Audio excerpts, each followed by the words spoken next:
In the Hajime no Ippo community, there are certain things that the general public takes as somewhat gospel. The most common ones are, there's nothing the million-point man cannot do, that Ippo shall return in the next chapters, and last but not least, we hate Ichiro Miyata. And by today's title, I think you know what we are gonna talk about. Ichiro Miyata is a character I think a lot of people generally don't understand. Not to say that some of the criticism that he has been given isn't incredibly valid. His indifferent nature and his lack of compassion for the sport compared to other deuteragonists like Vogue, Sendo and Mashiba are major flaws in his character that must be said for progress to occur.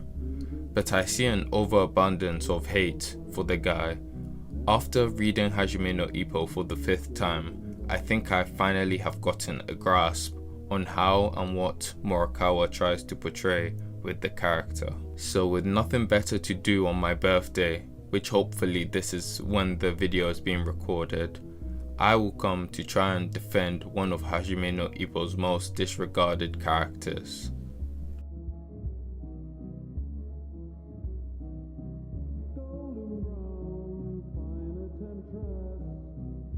Hello, my name is that MF Leroy, or if you know me from Insta, that spartansamuraii, and I will hopefully be your guide for a video essay related to any form of media content, whether it be a comic, an anime, a manhwa, or that one show that everyone has seemed to have forgotten about. I will try and cover it in a hopefully calm and concise manner. So if that sounds like your cup of tea, a like, a comment or hitting that subscribe button is always highly appreciated over here. And today, as you may have seen from the title and hopefully the thumbnail, we will be covering Hajime no Ippo and shedding some light on one of its most disregarded characters, Ichiro Miyata. Editor Leroy here. Just before you guys go, I just want to say thank you guys so much for 400 subscribers. You guys have absolutely changed my world. I started this channel with 40 subscribers, and in the span of 3.5 months, you guys have been able to 10 times that. So I just want to say, for real, thank you guys so much. Anyway, let's get back to what I was saying before. Ichiro Miyata is a walking contradiction.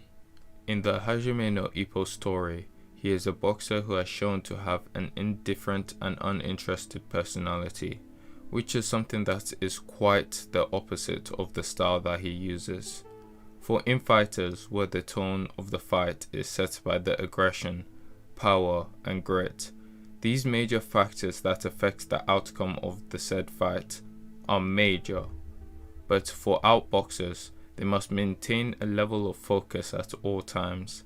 And this is just something that contradicts Ichiro Miyata's innate nature. When we are first introduced to Miyata, it's from the aspect of praise from none other than Takamura himself, so the standards were already set very high. He is stated to be way above the level of any average pro, and the only thing that held him back from entry into the boxing world was his age. Such high levels of praise has been echoed throughout the series, from other boxers who are comparable to Takamura to the average audience member. Ichiro Miyata is not any random boxer to be trifled with. So if skill isn't his problem, what is? To answer my question, I took to the ancient library of Reddit, and after scrolling for some time, I think I can properly explain to you why the mass community doesn't like Ichiro Miyata. So to do this, I will break it down into 3 segments. The most reoccurring problem on why Miyata is usually set apart from the rest of the HMI cast is relevancy, and this is a point I wasn't really expecting to be the primary reason why Miyata is so hated. But now thinking about it, it does make quite a bit of sense. Miyata is usually written into the story as a crutch for Ippo or for the simple fact of adding future possible fights for Ippo, making it seem like he really doesn't have any sense of character without him. The reason why it hurts his character so much is, as much as we try to deny it, we both know the path that Morikawa is aiming for the story. He is trying to set up a final encounter between Miyata and Ippo, so it makes the possibility for any future fight regarding the character seem quite hollow, as it makes the chances of him having an interesting mix-up to his career, like retiring, losing, or something across those lines, almost impossible, as it would derail the story by too much at this point in the manga. But at least to me, the lack of relevancy is not as much of a problem as I think people are making it out to be. I would argue, and stay with me here, Miyata being out of the story and only appearing at the chance of a potential fight with Ippo, though not a good thing, is a necessary thing for the story. Not only gives Morikawa the chance to give more depth to Miyata away from Ippo, but it gives him the ability to focus on other narrative story arcs and give characters depth that in other mangas most likely would have been written off entirely. For example, if Miyata hadn't lost in the Eastern Japan Rookie Championship, we most likely wouldn't have gotten Mashiba in the levels of depth that has been displayed for us now.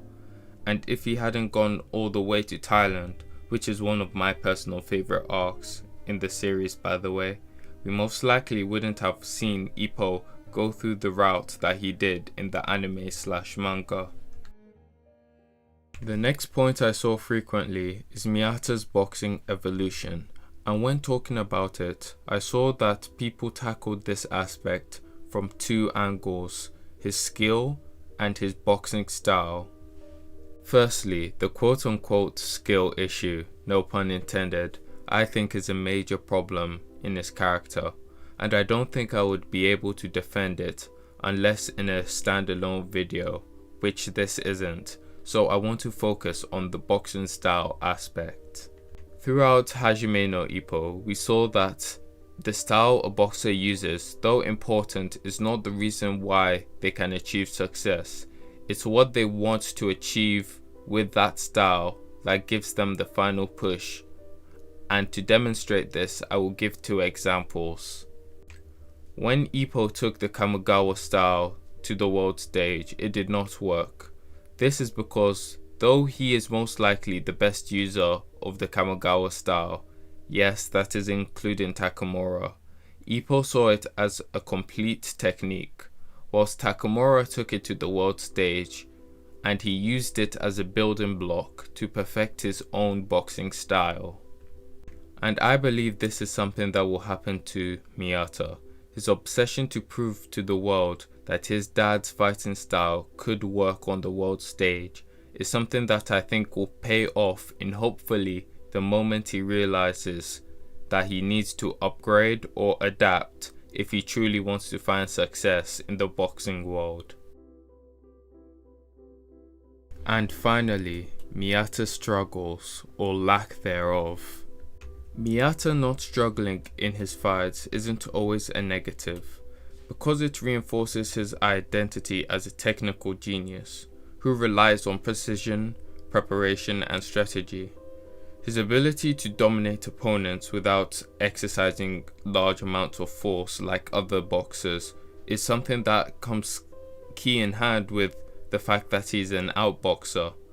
I do believe the consistency/scaling by Morikawa does need a bit of a tune-up, cause there are some fights that he does win where it could have arguably been a loss, but I do think it's very unfair for a large amount of the community to portray Miyata as someone who would not be able to hold his own ground. But hey, that's just my thoughts on the character. Have I successfully turned you into a Miyata glazer? Or have I missed some key moments that you guys think I need to break down for a character like this? Tell me in the comments below. But until then, now listen to me, boys. Always Always remember these words. Work hard, study well, and eat and sleep plenty. That is the Turtle Hermit